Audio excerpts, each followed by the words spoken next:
So, I welcome you all to the second lecture of module 1 of the NPTEL MOOC course titled Psychology of Stress, Health and Well-being. So, the title of today's lecture is The Nature of Stress Part 2. So, before we talk about today's lecture, let me briefly give you a recap of the lecture 1. So, in the first lecture we gave an overview of the course, where we try to understand what are the important concepts that will be discussed in this course, what are the major questions that will be addressed in this course.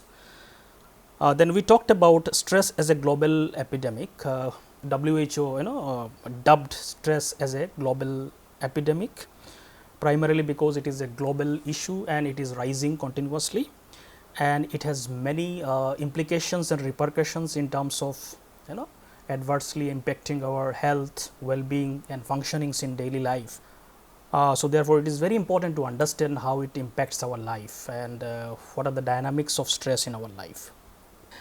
And one of the reasons that we have discussed why it is rising so much is primarily because of rapidly changing environment and the social situations around us, and any changes causes disruptions and stress is a natural consequence of that.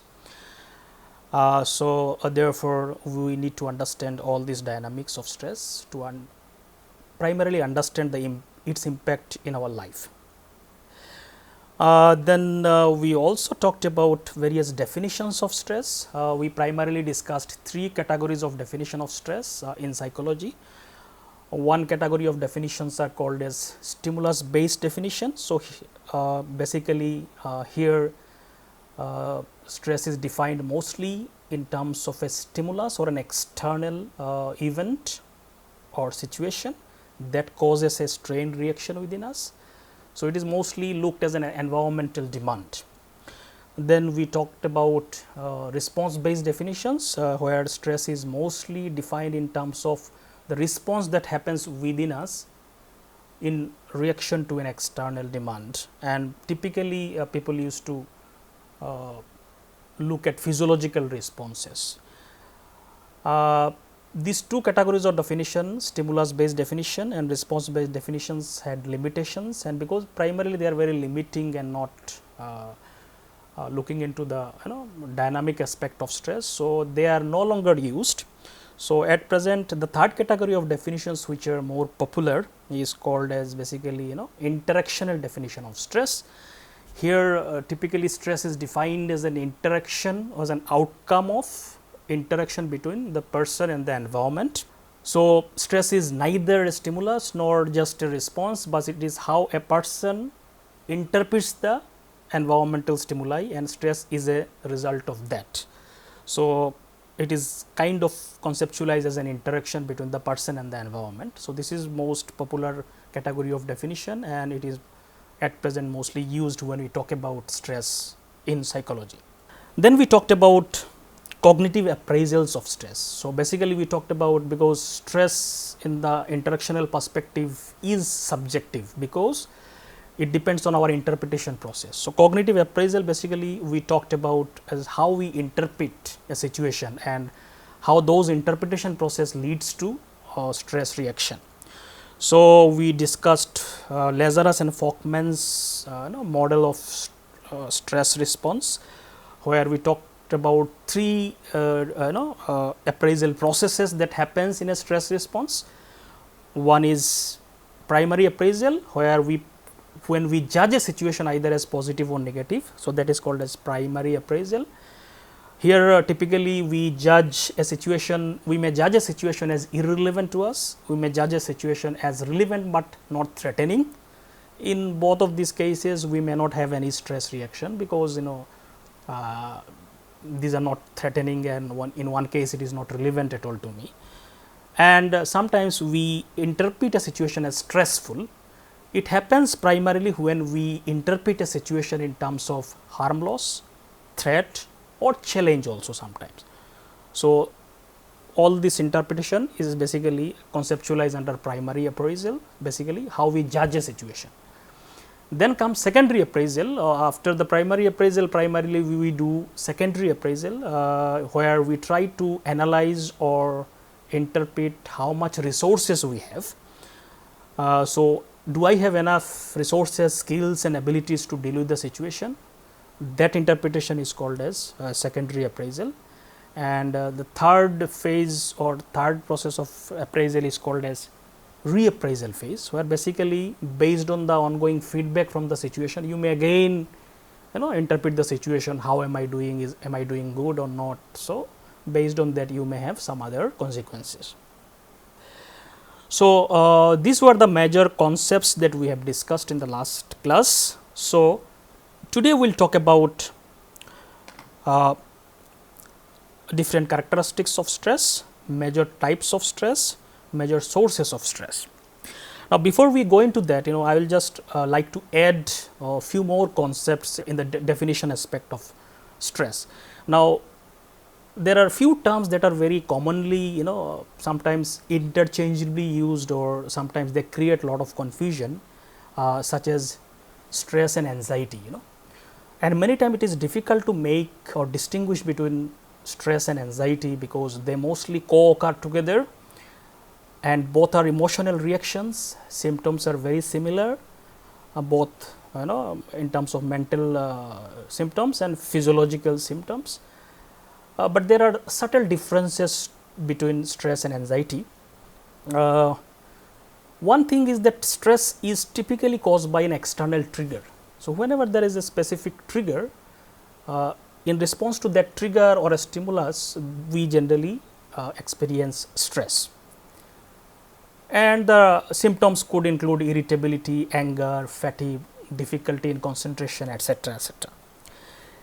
Anxiety, on the other hand, is generally defined in terms of persistent and excessive worries that generally don't go away when the trigger is gone, or in the absence of trigger also it may remain.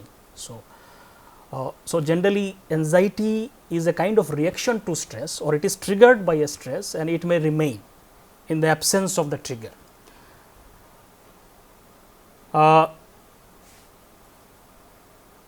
And sometimes anxiety can become a full-fledged mental disorder or illnesses.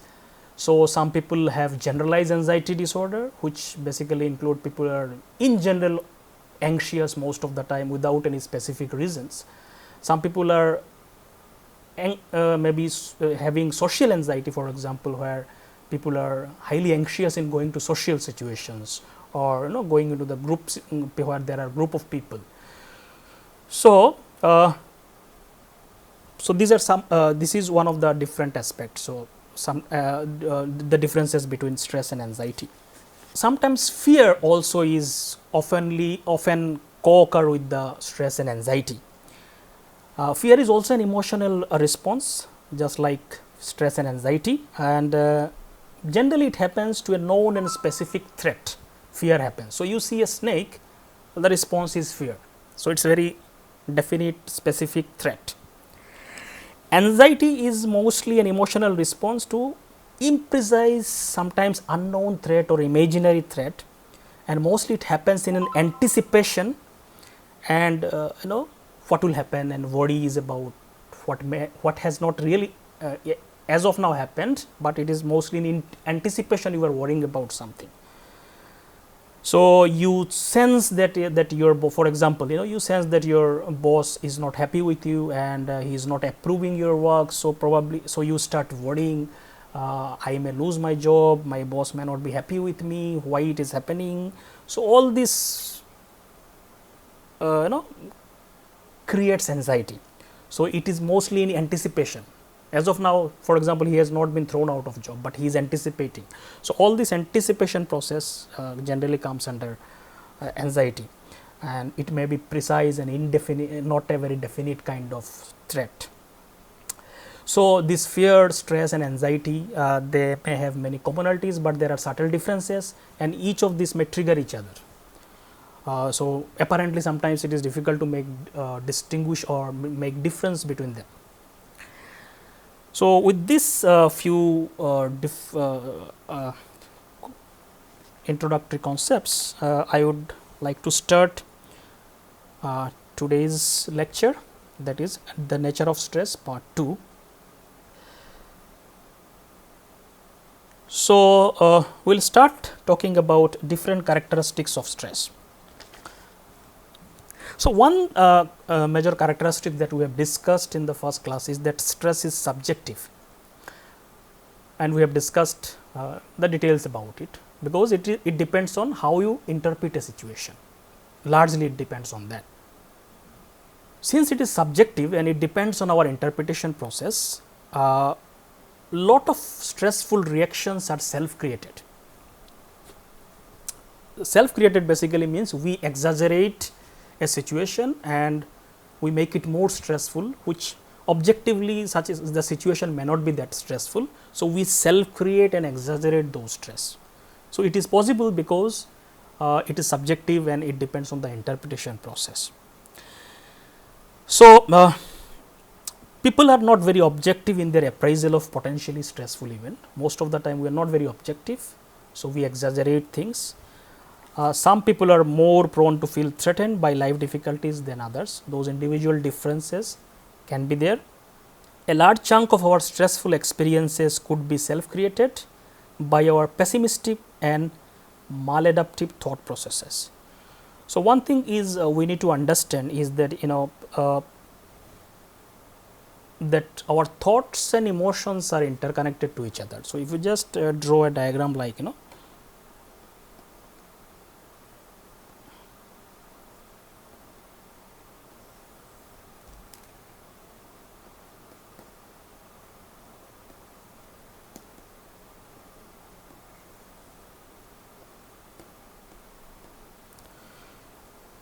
so, both thoughts and emotions are interrelated to each other. They influence each other. So, the relationship is bidirectional. So, the kind of thought that we have will have, it will trigger similar kind of emotions. So, if you have negative thoughts, it will trigger negative emotions. Similarly, if you have negative emotions, will trigger negative thoughts. So, they are bidirectional relationship, they are interrelated to each other. So, similarly,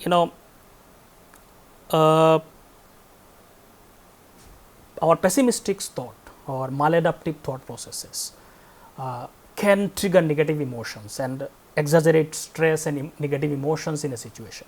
For example, you fail in an event and it may create stressful reaction and negative emotions, but then you start thinking that I am a failure in life, or I may not get success in my life again, I am a worthless fellow. So, if you start thinking like that, a spiral of negative thought starts, then those that will intensify negative emotions and stressful reactions, and you will become more stressed, and the more stressful you become, more negative emotions you get, they will trigger more negative thoughts. So, it becomes a vicious circle. So, this is how lot of stress and emotional reactions are self created and exaggerated by our thought processes. We will look into the details of all these things in the coping processes, how we self create and how can we stop that. So, this is one thing. So, stress is subjective and it may be self created also.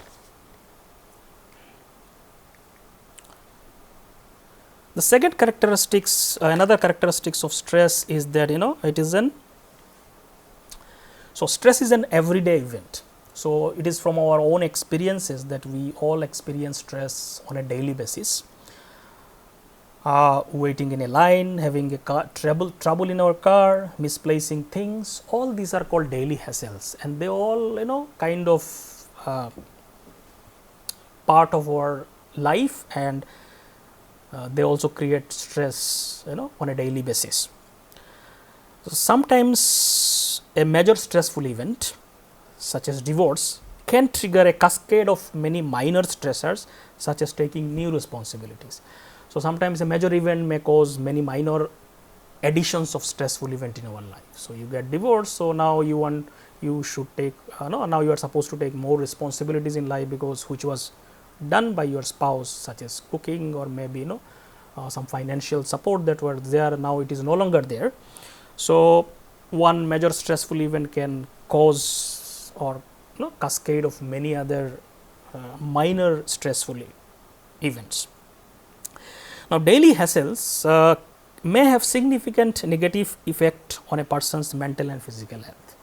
So, we may think they are very small things and small events in our life, but they in a long term they may have adverse impact in our mental and physical health. The next characteristics of stress is that stress can have additive or cumulative effects. Now, this basically means research shows that minor daily hassles can be more strongly related to mental health than major stressful events. Major stressful events happen sometimes in our life. It is not always. An event happen, then we deal with it, and generally then we don't experience it again. But daily hassles are like on a daily basis you experience them, so therefore they may have more serious repercussions for our mental and physical health. Now, when we say additive effect, for example, how it is additive, for example, let's say you start your day in the morning and there is a quarrel in your home. So, there was a fight with somebody in your home. So, you feel stressed about it. So, this is event number one, stressful event number one. Then you go to your office.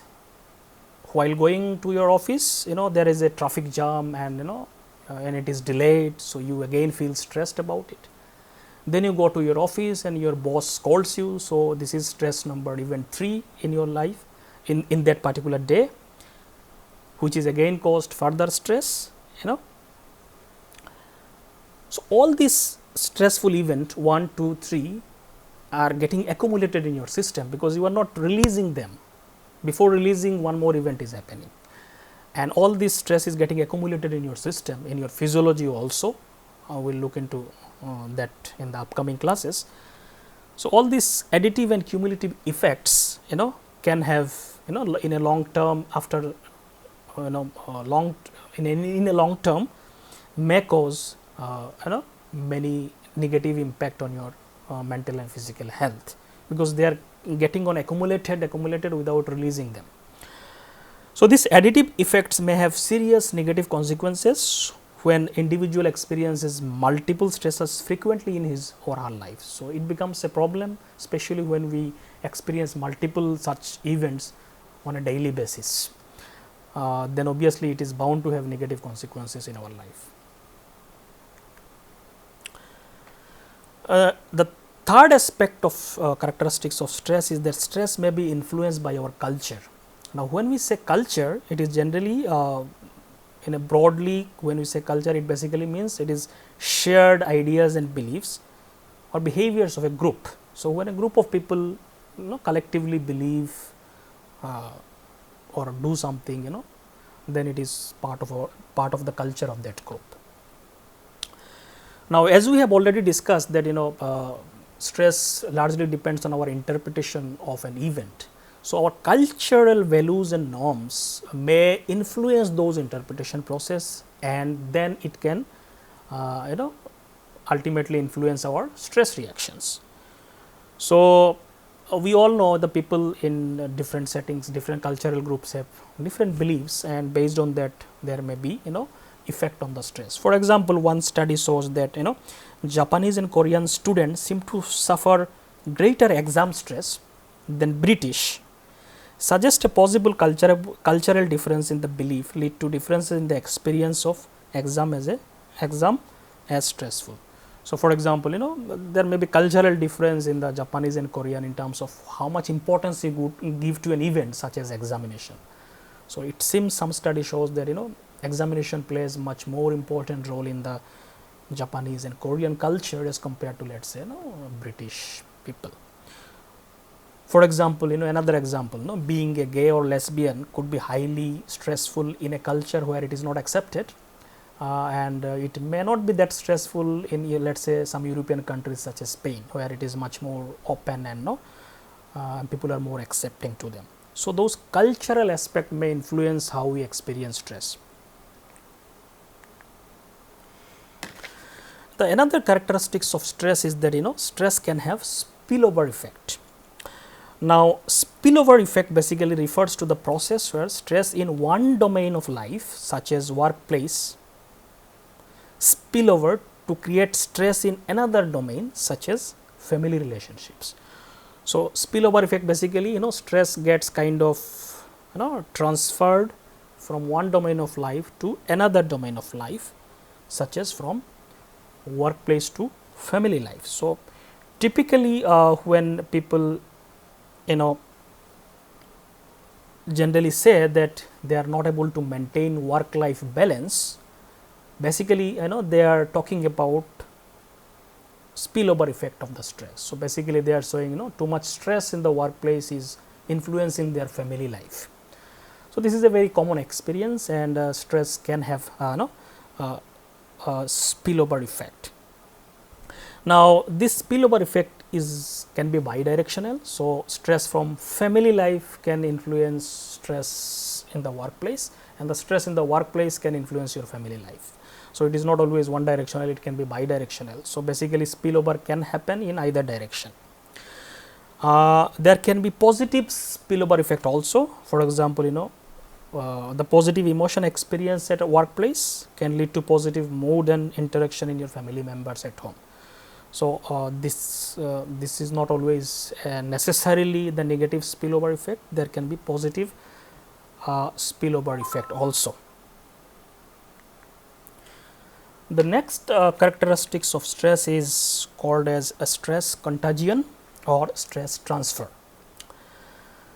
Now, stress contagion or stress transfer basically refers to the process where one person's reaction to stress affects the health of a significant other, such as spouse, significant other. For example, spouse depression affects one well-being of other. So, basically contagion of stress is basically it is a transfer of stress from one person to another person, particularly who are very close to us. Stress spillover is basically transfer of stress from one domain of life to another domain of life. So, this is the basic difference. So, human beings are very sensitive to emotions, and it is not, we do not experience emotion in isolation only. So, our emotional experiences influence people who are around us, particularly close people who are around us and who are strongly connected to us. And we can many times not just consciously but unconsciously influence others' emotion by our own emotion. So, this is in general called as affect contagion. So, emotions are highly contagious. So, you experience an emotion, it is transferred to people around you. Now, this is a good thing in terms of evolutionary perspective, because it facilitates bonding and coordination between people. So, we are influenced by others' emotions. So, it helps us to facilitate bonding and coordination with other people. So, it is a facilitator of social life. So, this is very functional also. So, our emotions are not just personal and private experiences, they are likely to get transferred and influence people around us. For example, in an interesting study by Waters, West and Menders in 2014, they found that mothers' stressful experiences are contagious to their infants and can reciprocally influence each other's physiological reactivity. So, what they did in that experiment is that the researcher in the research setting, the infants were separated from the mothers. So, infants were kept in a separate room, and researcher played with them in a separate room, and mothers were sent to another room for experimental tasks, for performing experimental tasks, and mothers were divided into 3 groups or settings to perform tasks. In one group, mothers were supposed to perform stressful positive evaluation tasks. So, there is some positive evaluative task is given, it is positive task, but still stressful. Then in another group, stressful negative evaluation task was given to mothers. So, they were supposed to negatively evaluate some task, and which was stressful, and third was a control group where they were given non-stressful task. So, these three group of mothers, they did these tasks, and after the completion of task they were reunited with their infants, and research showed that infants physiological reactivity in terms of heartbeat and other measures exactly mirrors mother's reactivity, physiological reactivity. So, even though infants were not at all conscious of what mothers were doing, but when mother became stressful after doing a task and that they were still stressful, infant could unconsciously sense those stress and it got transferred to them. And especially this was much more when mother a group of mother who did stressful negative evaluation task, they showed greater physiological correlation with infants showing stress contagion. So, it can happen very unconsciously, especially between parents and children, their emotions can very strongly be contagious. So, it can be highly contagious also. Now, after so these were some of the major characteristics of stress that we can explore in our life also. Now, we will talk about the major types of stress, what are the types of stress that people talk about in various fields and particularly in psychology. So, stress can be divided into acute versus chronic stress. So, acute stress basically means these are any stressors that have a relatively short duration and a clear endpoint. So, acute stress are basically stress which we experience for a short duration of time and there is a clear endpoint to it. For example, you are waiting for a result of your test or an exam result. So, it just waiting because the result may come, let us say after 1 hour. So, it can be stressful, but it will end and it is for the brief period of time. Such stress are called as acute stress. Then another category of stress is called as chronic stress. Chronic stress are kind of opposite to acute stress.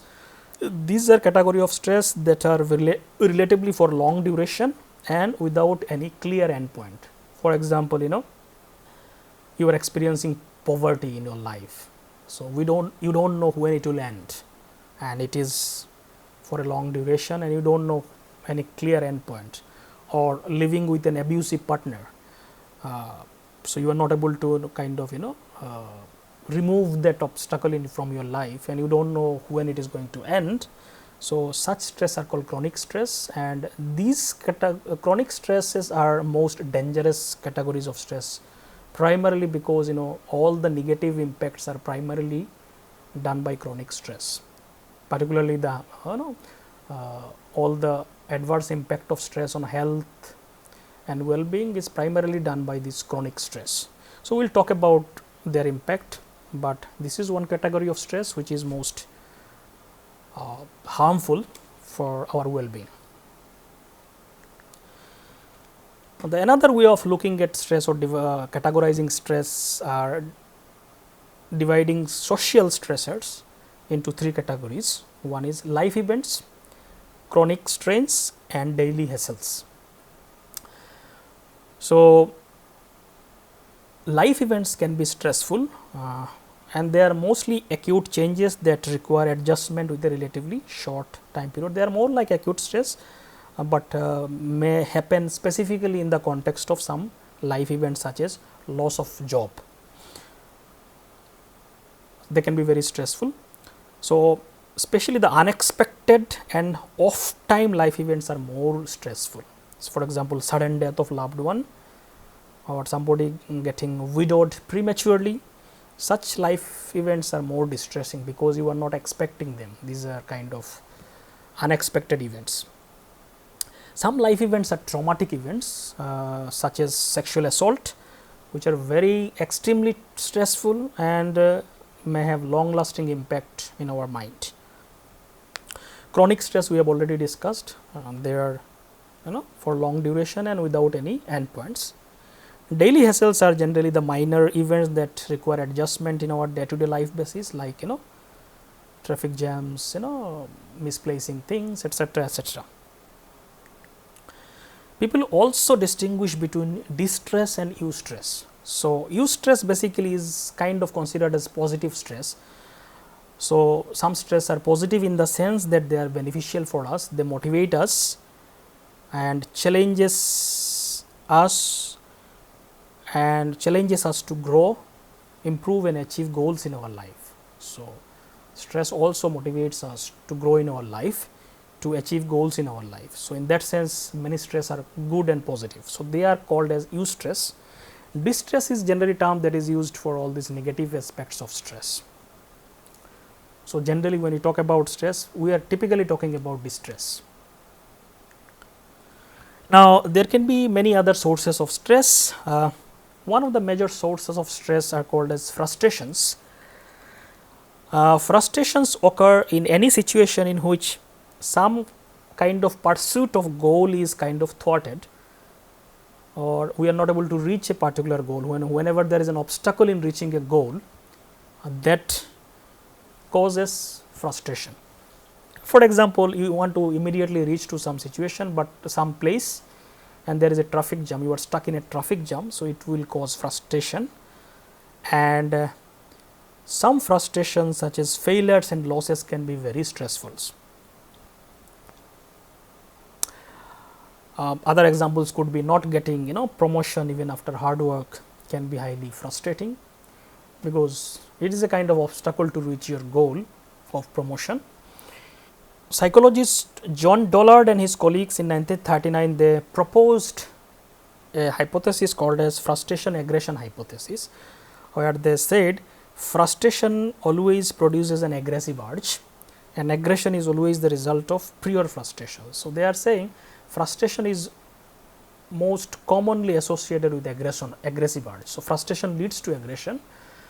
This is one of the common our own experiences also, that the one natural outcome of frustration is that we become aggressive, and we tend to feel aggression.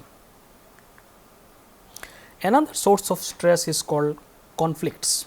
Conflicts in our life also creates stressful situations in our life. So, conflict occurs when two or more incompatible motivations compete for expression. So, whenever in a situation we have two or more incompatible motivations are there and both wants to express in that situation, then it is called as a conflicting situation. So, we will try to understand more about this. So, in Kurt Lewin in 1935 they discussed three types of conflicts that we experience in our life. One is called as approach conflict. This happens when one has to choose between two equally desirable but incompatible options. So, there are two desirable things that we want to do, both are equally desirable, but but they are incompatible to each other. So, if you do one, other is kind of incompatible to that. So, that creates a conflict. For example, you want to stay healthy and also want to eat unhealthy foods. So, both are attractive to you, you want both, but but if you do both together they are kind of incompatible to each other, conflicting to each other. So, it creates a conflict and such conflict may cause further stress. Then there can be avoidance conflict. This happens when one has to choose between two equally undesirable options. So, in case of approach there was two equally desirable options which are incompatible to each other. Here there are two equally undesirable options. For example, a patient with serious illness has to choose between having a traumatic surgery or long term therapy with unpleasant side effects. So, one has to choose between two undesirable options, both they don't want, you don't want to choose any of them, but somehow you are forced to choose them. Which one to choose? So, there is a conflict. Should we go for a surgery or should we go for some long term therapy which has negative consequences? You have to choose one. So, then it may cause conflict and stress. The third category of conflict is called as approach avoidance conflict. This happens when there is a desirable and undesirable factors within a single option. So, you want to do something, there is an option for doing something, but there is a desirable aspects to it, there is an undesirable aspects to it. So, there is an approach and avoidance aspect in one option. For example, a person who wants to go to the gym, but also believes that gym membership is unnecessary and extravagant expense. So, he wants to build his body and go to gym, but he is finding gym membership is kind of extravagant expense that he will find it difficult to pay. So, this is the same option, but there are two both desirable and undesirable options are within the same option. So, then such situation may create approach and avoidance conflict. The another category of sources of stress are life changes. We have already discussed that any changes creates new situations and need to adjust and disruptions, and stress is a natural outcome of that. So, similarly, there are many life changes happens in our life throughout our life. These are basically any noticeable changes in one's life circumstances that require some kind of adjustment. So, we all experience many life changes throughout our life. Holmes and Rahi in 1967 they developed a scale which is very popular scale called social readjustment rating scale. It is very popular scale, and to measure basically life changes as a form of stress. So, in that scale they included 43 major life events which are commonly experienced by most of the people, such as death of spouse, divorce, personal injury, retirement, etc. So, these are all examples of life changes then that may be very stressful. Interestingly, they also included some positive events such as marriage can be also stressful, because even though it is a positive event, but it also creates many changes in your life and you need to readjust to many new changes. So, it can be also stressful in some sense. Then the last category of sources of stress are called pressure. Sometimes in defining stress we call stress are like pressure in our mind. So, what are pressure? Pressure basically involves expectations or demands that one should behave in a certain way. So, whenever there is an expectation or demand on you that you should behave in a certain way. So, this is called as pressure. So, there is a pressure from outside to behave in a certain way. So, that can be stressful sometimes. For example, and then there can be two types of pressure. One is called the pressure to perform and another is called the pressure to conform. So, one is under the pressure to perform. So, many times we experience pressure to perform when he or she is expected to perform tasks and responsibilities quickly, efficiently and successfully. So, whenever there is a pressure to perform basically means, so there is an expectation or demand on you that you need to perform a task or responsibilities efficiently, quickly, successfully. So, there is a pressure, there is a deadline, you need to perform something efficiently within those time periods. So, there is a pressure and it can lead to stressful reactions. Pressure to conform on the other hand involves pressure to follow others' expectations. So, many times people especially our near and dear one have many expectation on us and they tell you to behave in a certain way. So, that is especially social norms and other things. So, sometimes there is a pressure to conform. For example, there is a pressure, many times we experience pressure to follow parental values and rules which you may not like to do, but you have to follow them simply because it is your parents are telling you and it is a social norm. So, there are expectation on you. So, those kind of pressure also create stress in our life. So, these were some of the important concepts related to stress. Particularly, we have discussed various characteristics of stress, various types of stress and various sources of stress. So, with this I will end today's lecture. Thank you.